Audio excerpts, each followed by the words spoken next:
untuk dapat berbuat. Masyarakatan, Bapak Duta bersama istri, puji syukur kita panjatkan atas tidak berlama-lama. Mudah-mudahan saya tidak keliru di akhir bulan publikasi daerah dan ada dinas kependudukan dan pencatatan sipil juga. Iya.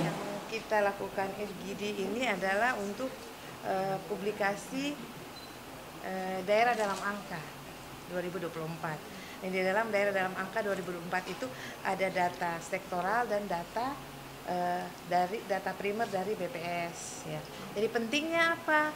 Ya pentingnya supaya pengguna data itu bisa dari OPD terkait atau peneliti atau akademisi atau investor mengetahui apa potensi ataupun ya kondisi di Kabupaten Sorong gitu. Itu pentingnya itu, sehingga memang kita harus mempublish di setiap tahun.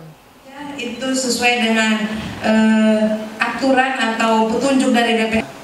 Kita bagi jadi dua pemaparan. Yang pertama nanti harus lebih kabupaten kota yang akan menguploadnya, jadi kita di Indonesia ini sudah terbit publikasinya. Nah, itu ini yang lama ya, ini yang lama. Kita memberikan apresiasi kepada BPS Kabupaten Sorong yang mana melakukan fokus discussion kaitan dengan merilis data, mengupdate data kembali untuk tahun 2024, karena penyusunan Kabupaten Sorong dalam angka itu merupakan pusat data yang ada di Kabupaten Sorong dan dirilis secara nasional.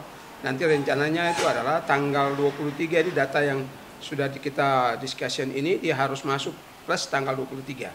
Tanggal 24 itu akan dirilis secara nasional. Maka ini penting. Nah, kaitan dengan data kita ini kan kita bicara tentang merencanakan pembangunan yang ada di Kabupaten Sorong dari kan yang diminta adalah data sektoral. Jadi masing-masing OPD harus menyerahkan data itu dan itu dianalisis oleh BPS. BPS akan melihat kurangnya kelemahannya kita di mana. Misalnya dari sisi pendapatan tadi ya, tadi ditanyakan itu berarti data yang masuk itu dianalisis bahwa kita mengalami penurunan.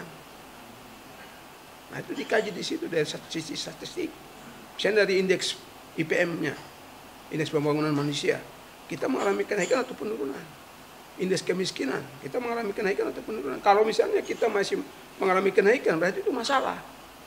Bagaimana supaya OPD pemerintah daerah melakukan intervensi dalam bentuk perencanaan, pembangunan, untuk supaya itu bisa ditekan.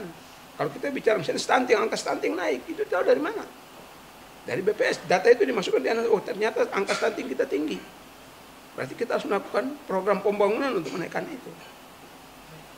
Nah, kita mau mengetahui bagaimana pariwisata kita di Kabupaten Sorong itu tingkat atau rendah. Tingkat kunjungannya, pengunjung domestik maupun yang asing. Data internasional ya. Nah, kita menghitung data dari statistik kita lihat, oh berarti pengunjung kurang. Kalau kurang berarti apa yang harus dilakukan? Promosikan atau apa yang dilakukan sehingga pengunjungnya datang banyak. Nah, itu. Jadi tujuan dari fokus diskusi yang ini adalah menginput Kabupaten Sorong dalam angka untuk melihat ternyata ada yang menjadi angka evaluasi bahwa ini kita mengalami ada masalah di sini, berarti kita harus benahi. Nah, yang tadi diminta adalah kerjasama dari teman-teman di OPD di Kabupaten Sorong, bekerjasama dengan Kemeninfo, dengan Bapeda sebagai sekretaris, sehingga itu dilakukan dengan baik. Ya, puji Tuhan angka-angka kita juga tidak terlalu jauh. Ya tadi Pak kan contohnya Pak untuk kalau pendapatan tadi kan melebihi dari target, ya, pendapatan yang sudah ditargetkan itu bagaimana Pak? Maksudnya memanfaatkan data dari BPS itu bagaimana Pak? Ya, kalau kurang berarti bisa jadi evaluasi, tapi kalau lebih gimana? Ya, itu lebih kan sesuatu yang sangat baik. Berarti kan perlu ditingkatkan dan dipertahankan. Kalau dia melebihi harus ditahan. Itu bertanda bahwa ada kemajuan, berarti sistem pengelolaan data pajak itu baik. Penerimaan pajak berarti baik. Ini kan angka positif bagi pemerintah Kabupaten Sorong, berarti income pendapatannya ada meningkat. Nah, itu kita lihat sisi positif. Kalau dia menurun itu berarti masalah. Kenapa dia menurun? Perlu dievaluasi. Tapi kalau dia sudah berarti harus ada apresiasi yang terbaik. Berarti teman-teman di Dinas Pendapatan Daerah ada bekerja. Kalau tidak bekerja kita tidak mengalami angka yang naik dan tadi sudah disampaikan. Ya, pesanan saya, karena ini kan mencakup data ya, teman-teman di OPD paling tidak harus setelah hasil forum discussion hari ini, mereka harus bekerja. Saya tadi sudah tekan, harus mereka inisiatif dari OPD masing-masing untuk data itu segera dimasukkan. Sebelum deadline yang harus diberikan tanggal 23. Karena Kabupaten Sorong sudah harus merilis itu duluan sebelum tanggal 23. Dan diminta tadi oleh Ibu Kepala BPS tanggal 19, kalau boleh data itu sudah harus masuk.